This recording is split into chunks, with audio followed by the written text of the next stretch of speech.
Halo Sobat Gabrik, jumpa lagi bersama saya Are dan Kak Gali di sini. Nah, pada kesempatan kali ini kita akan membahas tentang 4 tahap membuat saus cabai. Mulai dari tahap persiapan, kemudian ada tahap penggilingan bahan dan pemasakan, dan yang terakhir ada tahap pengemasan. Nah, sebelum kita masuk ke tahap pertama dari pembuatan saus cabai, Kak Gali boleh dong untuk sapa Sobat Gabrik di luar sana dulu? Halo Sobat Gabrik. Oke, terima kasih Kak Gali. Oke Kak Gali, tahap pembuatan saus cabai Kak. Yang pertama tadi disebutkan adalah persiapan bahan. Nah, persiapan bahan dari pembuatan saus cabai apa saja sih Kak yang perlu disiapkan gitu? Iya, baik. Untuk tahap utama dari pembuatan saus cabai saya bagi jadi 4 ya Kak Are ya. Yang pertama ada persiapan bahan, Oke. penggilingan bahan, kemudian proses pemasakan, terakhir di pengemasan Kak. Iya, kita bahas untuk tahap persiapan bahan dulu ya Kak ya. Oke, Untuk siap, Kak. persiapan bahan itu terdiri dari sortasi bahan, penimbangan, kemudian pencucian Kak. Untuk sortasi itu sendiri Kak Are sudah tahu Kak? Sortasi itu berarti seperti pemilahan gitu Kak? Iya, untuk pemilahan barang-barang yang akan digunakan dan tidak digunakan seperti itu Kak. Oke. Jadi untuk pembuatan saus cabai sendiri bahan bakunya udah pasti cabai ya Kak ya. Kemudian mungkin bisa menggunakan tomat, bawang seperti itu Kak. Karena cabai, tomat dan bawang ini merupakan hasil pertanian, jadi mereka ini tidak mengalami proses pengolahan Kak. Jadi kita perlu menyortir atau memilah-milah sendiri seperti itu. Jadi dipilah-pilah mana yang layak, kemudian mana yang kurang layak seperti itu ya Kak ya? Betul, Oke. jadi untuk cabai, tomat, bawang mungkin bisa dipilih dari tingkat kematangan yang 60% ke atas seperti itu Kak. Mungkin memisahkan benda-benda asing yang mungkin masuk ke dalam bahan-bahan tersebut, mungkin dari tali rafia, mungkin kerikil, seperti itu.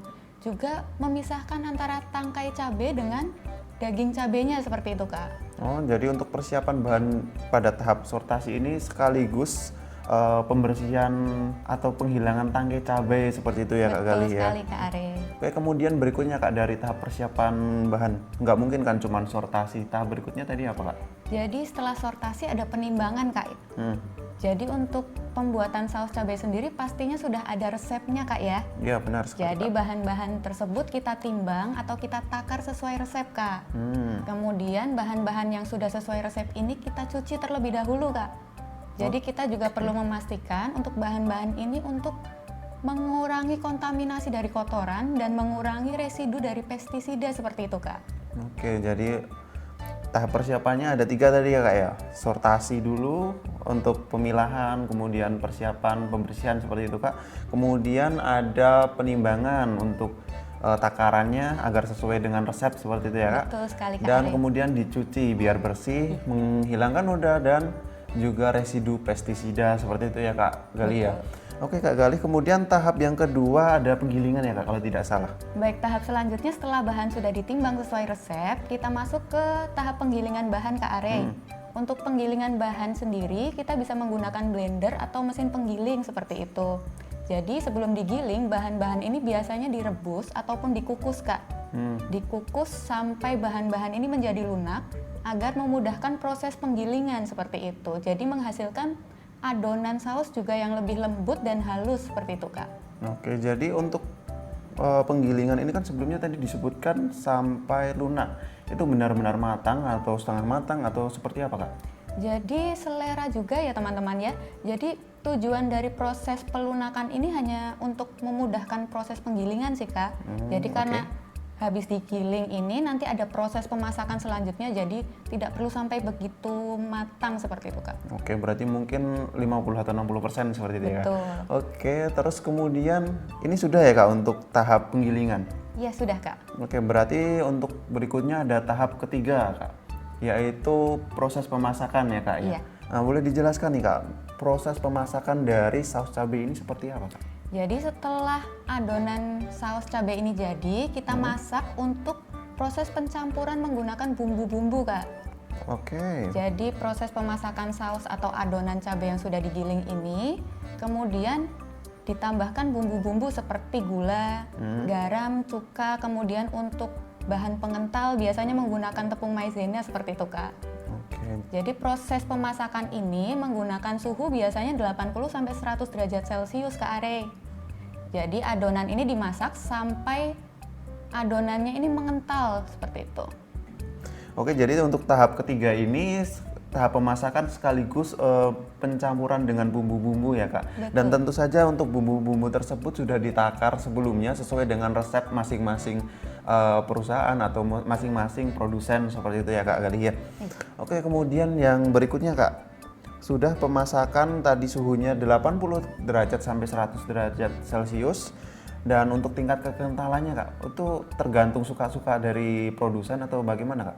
Iya, kalau kekentalan sendiri juga tergantung resep dari bahan pengentalnya ya Kak ya.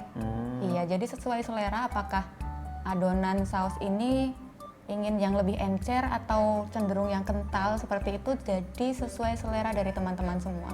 Oke, seperti itu ya. Oke, berikutnya berarti langsung ke tahap pengemasan Kak. Nah, untuk tahap pengemasan ini apa aja sih Kak yang perlu diperhatikan agar bisa bertahan lama gitu Kak? Jadi sebelum tahap pengemasan yang perlu diperhatikan adalah adonan cabai ini perlu didinginkan sampai suhunya tuh menjadi normal pada suhu ruangan seperti itu Kak. Jadi sekitar mungkin 24 sampai 25 derajat seperti itu Kak. Iya. Nah, itu tujuannya apa Kak? Kenapa harus didinginkan gitu? Jadi ketika adonan cabai ini atau adonan saus cabai ini dikemas pada saat suhu yang tinggi, uap-uap udara panas ini akan terperangkap dalam kemasan, kemudian memunculkan butiran-butiran air seperti itu Kak. Butiran-butiran air ini bisa bercampur dengan adonan atau berkumpul di dalam kemasan sehingga menyebabkan keadaan di dalam kemasan itu menjadi lembab. Jadi saus cabai ini akan mengurangi tingkat masa simpannya seperti itu Kak. Oke, selain itu juga mungkin bisa menyebabkan cita rasanya berubah gitu ya Kak ya kan. Jadi dari takarannya sudah sesuai nih, tiba-tiba ada uap air yang jatuh. Jadi dari takarannya yang sudah sesuai nih, takaran rasa gitu sudah sesuai, tiba-tiba ada embun yang jatuh gitu, jadi merubah cita rasa, kemudian teksturnya juga mungkin ya Kak ya. Mungkin lebih ke tekstur, jadi lebih berair seperti itu Kak. Kemudian untuk tahap pengemasan bisa dipastikan teman-teman semua menggunakan pengemas yang food grade dan BPA free ya Kak ya. Oke, kemasan yang food grade dan BPA free ya Kak. Betul, Kak. Oh ya Sobat Gabrik, jangan lupa untuk kunjungi situs kami di www.hargapabrik.id ya. Karena tadi sudah disebutkan oleh Kak Galih ada yang namanya kemasan food grade seperti itu. Nah, di website kami tersebut juga ada penjelasan lengkap mengenai kemasan-kemasan yang sesuai untuk produk-produk makanan seperti itu Kak. Oke, lanjut Kak Galih. Tadi pengemasannya harus menggunakan yang food grade seperti itu Kak.